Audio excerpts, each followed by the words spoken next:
The problem with childhood PTSD is that when we fall in love, the traumatized part of our brain kicks in and starts to use old childhood survival mechanisms right when what we really need is common sense. We need a red flag detector. And how many times have you been burned or hurt in relationships? And when you look back, when you were honest with yourself and you realize that the red flags had been just like smushing you in the face and sirens were screaming in your ears, but you were seeing and hearing and feeling something else. That is the traumatized part of you taking control of your perception. That's what that is. You can give that part of yourself a big hug because going into denial about something really bad that's in front of you is exactly what saved you, what saved your spirits as a tender little kid when you were going through abuse and neglect. You could just deny it. That's a survival mechanism. It saved you, right? You're like, I'm fine, I'm good, I can fix this. But now that you're dating and maybe choosing somebody to spend the rest of your life with, that mechanism has got to go or it's going to trap you in the same kind of grief and emptiness that you've already had enough of, right? You had it in childhood, you had it in past relationships, and you swore you'd never do it again. And right now, let me help you not do that again, all right? So I got a letter from somebody who calls herself Penelope. It's not her real name. And she wrote to me, she said, "Hello, Ms. Fairy. I have a question about trying to take things slow with a guy that likely also has CPTSD, but isn't interested in diagnoses much. But he acknowledges that he has a lot to learn and he has insecurities. Now, I know it's not my job to fix him, but he's so clearly terrified of the pressure of status, as he put it. I'm not exactly sure what that means. Not admitting fear, but insecurity. How can I help him without being pushy?" says Penelope. "We first met about a year ago, but he ghosted me twice when we became close rather quickly. We're both Christian and desire to live for God and have only held hands as far as physical intimacy. I'm also clearly afraid he's going to ghost me again, but it's so frustrating when we clearly feel the same about each other, but he is just so hesitant and almost offensively standoffish as we develop deeper closeness. He was married 15 years after getting a girl pregnant when he was 18 or 19 years old. I've come out of an abusive, nearly 10-year relationship a year ago. His childhood was very crappy. I don't know, help." And she says, "Your videos have already helped me to stay in my lane and not rush it this go round, because I would get in my feelings after we first started talking and try to explain why he should feel safe with me, but that just pushed him away quicker. Thanks so much, Penelope." Okay. Oh, Penelope. This is a very tough situation. I totally understand. A lot of us do understand, but I'm going to help you see this a little more clearly.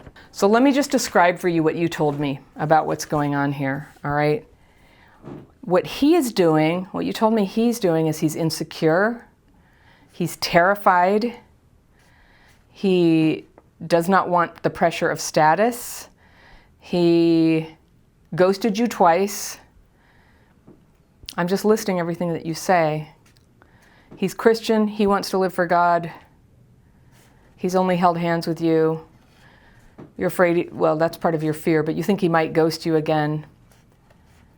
He is so hesitant and almost offensively standoffish as we develop deeper closeness that you feel that you have to persuade him to feel safe with you suggests he doesn't feel safe with you. Okay, that's what you're telling me about him. About yourself, you're saying that you're trying to go slow, you're Christian, you want to live for God, you want to help him. You don't want to look pushy, but you want to help him to feel secure and get into the relationship with you. But you're also afraid and you're frustrated because he's not treating you very well.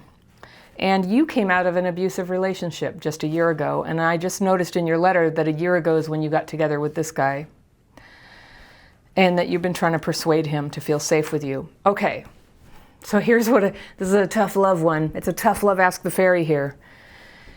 You jumped right in, all right? I don't know, maybe you're going to tell me, well, it wasn't immediately, it was a few months, but you said you got out of it a year ago, a 10-year marriage that was abusive a year ago. This relationship started a year ago. This guy starts ghosting you. What happens to you? You fall in love, all right? When I say that out loud, Penelope, can you hear it? Can you hear that the abused part of you is actually operating right now and controlling your perception about this.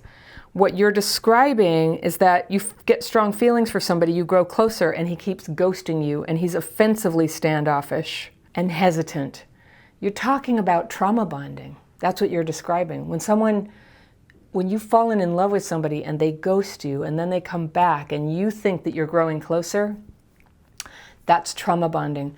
Trauma bonding, and I'm just gonna make a guess here. You were severely neglected as a kid. You may have been abused as well, but you were neglected, and you developed this idea that if you could just be helpful enough, if you could just change yourself enough, that you would get the love and attention that you need. Of course you needed it, and you deserve it now as well.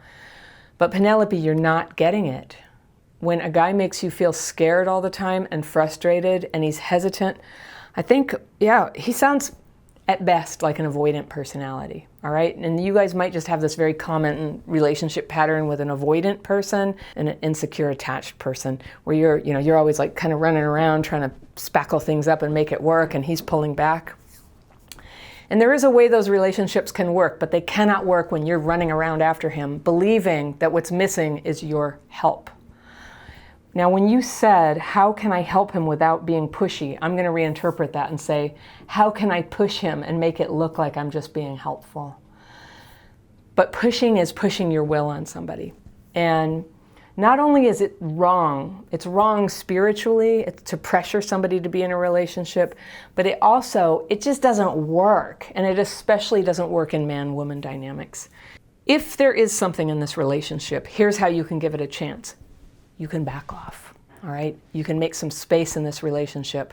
And have you taken my dating course? It sounds like you haven't. In the dating course for people with childhood PTSD, I give instructions on this of what you do if you're the type of person who clings, and you are. There's people who control, there's people who cling, and there's people who escape. And we all do a little bit of them. And if I were to just sort of like quickly say which ratio are you, it's mostly clinging. You're trying to hold on to a guy who's not very easy to hold on to. He's not giving you what you want. But you're also controlling by trying to, help, trying to use a disguise of the helper to try to push him into being with you and make him see, it's his PTSD or anything. That's control. And then escape. Escape this is the part that I think is the most worrying here for your part here, is that you say, it's so frustrating when we clearly feel the same about each other, but he's just so hesitant and almost offensively standoffish as we develop deeper closeness. Now that is cognitive dissonance right there. You don't feel the same way about it. You want to be close. You're trying to have a close relationship. You want this to turn into the relationship you always wanted. He, on the other hand, is offensively standoffish and hesitant and terrified, as you said. So you don't feel the same way. You guys are not on the same page. That's an escape. Your mind, and you're just like all of us with CPTSD. I don't mean to say this judgy at all, but the beauty of reaching out to other people with CPTSD is just to get a reality check. And I'm just, I'm just a fellow person who's been through this kind of thing before too. And I'll just say, Penelope, I see what you're doing here. You're escaping into the fantasy that you're both on the same page, and that justifies you pushing, helping, teaching. When members of a couple write to me and it's all about like, how do they get somebody else to change? I always say, it's time to ask me, how do you change? That I can help you with. I can help you change. And I think you need to heal from your CPTSD. Until you do, you're going to not have any defenses against this trauma bonding thing. And you know what? He might be a guy who's actually like open to marriage with you. He might be great. Because you're chasing after him, because you're in denial about having come out of a 10-year, was it a marriage, a 10-year relationship with an abuser, and jumping right in and thinking that having been in that situation, that actually now you're the person who can save somebody else, that's irrational. I think that's scary to people. If he is a healthy person, if he's got a healthy heart in there, he's recognizing like something's not right with this. So he deserves to be with somebody who's done their healing. And if you were 10 years in an abusive relationship, my friend, you've got some healing to do. It's going to be very difficult to put together a good relationship. So very good on you that you went slowly with this relationship. That was brilliant. If you had been seeing this guy for a year and you had been in the kind of standard cultural arrangement, which would have involved a sexual relationship, it would be a lot harder to back out of it emotionally. And I just speaking on behalf of people like me, there's a feeling of a loss of dignity when we have to leave a relationship where there was sex. And I'm just saying, it's not to judge anybody or how they do their relationships, but that's just been my experience. So the fact that you've kept it at hand holding was really smart and careful. And that way, what's really happening is a friendship is forming. A friendship where, who knows what's going on with him, he didn't write to me, but you've got a deep yearning for a reliable, loving relationship where somebody really shows up for you. That was my first advice, is just back off. And let me tell you exactly how to do that. I teach this in the dating course. So what it means is, if you've been the person who's clinging, you stop initiating things. You give it a rest. You'll be able to do it again in the future if everything goes well. But for right now, like, I'm going to guess, right? You're like, if he hasn't called you on Friday about the weekend, you're like, oh, are we going to get together? Are we going to do this? And if he doesn't call you, you call him. So don't. Just like let it go quiet and see if he calls you. And when you give the relationship this oxygen so that he can decide, would I like to see Penelope? When would I like to see Penelope? Rather than always getting the phone call, always getting the suggestion, always feeling like he has to go along with what you want or else disappoint you, which evidently he doesn't want to do. He's still around. Just give him some space to lead that. If you guys are Christians, you sort of understand that model. Like, just let him lead it. Let him make the phone calls. Let him reach out to you. And you might have to pretend that you have some other stuff going on, and it won't be a lie, because what you have going on right now is you're trying to heal your trauma pattern. You're trying to heal your tendency to crap fit. Do you know that word, crap fit? I say that. Fitting ourselves to crap. So when you go in and try to help somebody who's just treating you badly and ghosting you, you are crap fitting. That's something you learned to do as a kid that got you through, but don't fit yourself to crap. Be somebody who doesn't fit at all with bad treatment. Somebody ghosting you and not calling you doesn't get to hang out with you. How about that? And you will be amazed. Now, I don't know what's going to happen with him, but if he has feelings for you, you're going to find that when you make space for him to just take his time, follow his own impulses about when it's time to get together, it's going to start to come into focus for him. It's going to become more authentic for him. If he's not that into you, that's always a possibility, right? That's what you're afraid of, and it's possible. He's going to fade away. When he's not under pressure from you, he's going to fade away. But I'm going to ask you, Penelope, to allow that to happen. Allow him to fade away, and allow him the dignity of his choice to decide whether he wants to come towards you and see what he has to offer. A lot of this language of like, I'm afraid, he accidentally got a girl pregnant when he was 18 or 19 and was married, and he's finally free of that marriage, I guess. I totally understand that he wants to try to get his equilibrium in the world before he goes jumping in. So give him space to do that. And it's really not manipulative or dishonest. This is a chance for you too. This is my prescription for you. Let information come to you. Let him show you and demonstrate to you what he feels. What is he interested in doing? Is he marriage-minded? Does he want to date? How often does he want to see you? Just make a space where he can demonstrate that for you.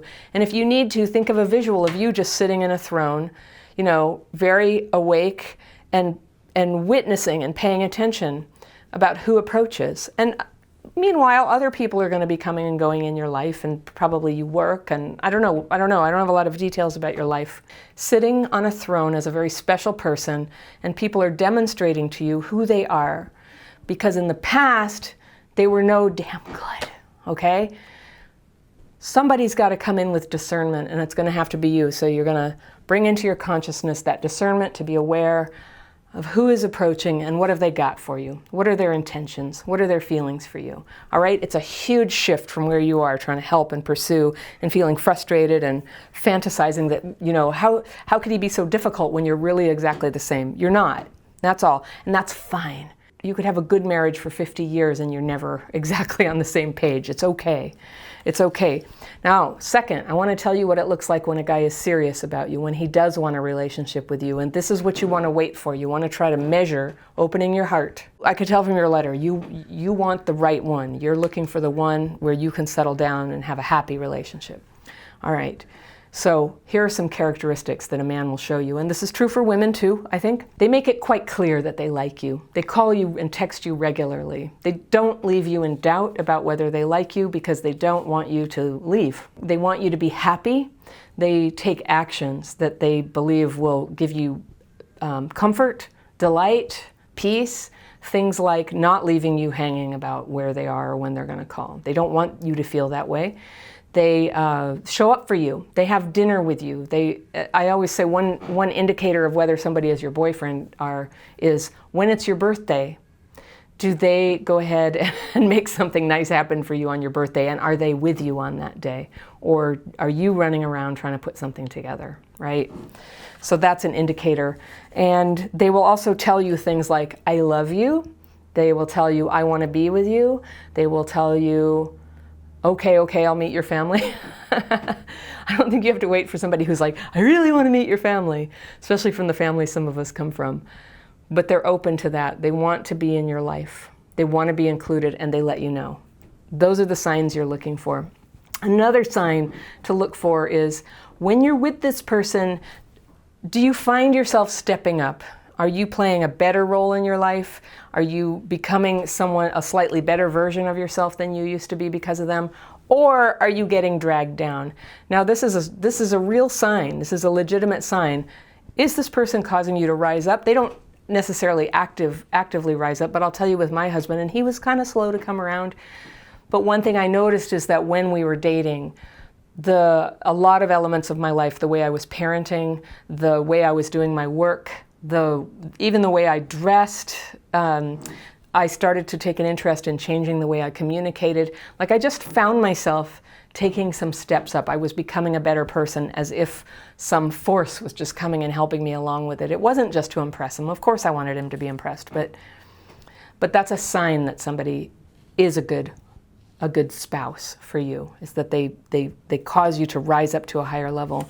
Another one is, when you are together, do you find yourself able to play a role that benefits other people? So you know how long-time married people, they often have the guest bedrooms when people come to town, or when somebody ends up in jail, they're the ones who bail them out, or they have money to lend, or they have Christmas at their house. There's a function that a married couple plays. Not every couple does it, but if you find that the two of you play that role in service to other people, that's a sign. So I'm just trying to give you a couple of clues to look for that things are on the right track. And whether or not you have that in this relationship right now, I want you to hold hope out, because I bet you when you hear me say that instinctively, you know, like I'm talking about something that you want, that your heart recognizes that you want. The most important sign is that they can be with you. They will be with you. You cannot end up married to somebody who doesn't want to be with you, or who's just playing a big ambivalence game. Now, ambivalence can, in time, lead to commitment. And so something that you can do about that is put a time limit on it. You know, I don't know, 6 months from now, a year from now, whatever you want to do. Don't tell that time limit to him. That's your private thing. And until that time, you're not going to trip about it. You're just going to hang back and make space for him to demonstrate what he's got. Is he into you? Give him space, see what evolves. Maybe before that time it'll be over. One or the other of you will decide it's over. I think 6 months to a year is reasonable after you've been together for a year. Then let that unfold. Just see what happens. Take the pressure off yourself. Stop taking the temperature on the relationship. It's like, oh, does he not? Are we okay? You know, just like let go. Just accept that things take time. Marriage is a really, really long road. And sometimes it starts as a dotted line, okay? That's what you're in a dotted line, and you just need to behold, not force, what this relationship will become. So I hope that helps you. What I see, Penelope, is that your past trauma is very much sort of directing how you are approaching this, and I'm teaching you a technique to almost act as if that trauma didn't happen, to date like that never happened. Of course it happened. If you're wondering, in what ways did the past affect your romantic life? I have a quiz for that. In fact, I'm going to put a link to it below this video in the very top line of the description section. That's this box right under the video. People are always asking me, what's the description section? It's right under the video. It has a little link that says more. You can click it and it opens up, and there's lots of links from me where you can look at stuff. But I'm going to put this quiz right there. It's got a bunch of questions with common signs that childhood trauma is affecting your dating life. And so you can take that and see if you relate to it. And if you're watching this and you really want to get more information about how to be measured around dating, how to do it differently next time, I'm going to point you to this video right here, and I'll see you very soon.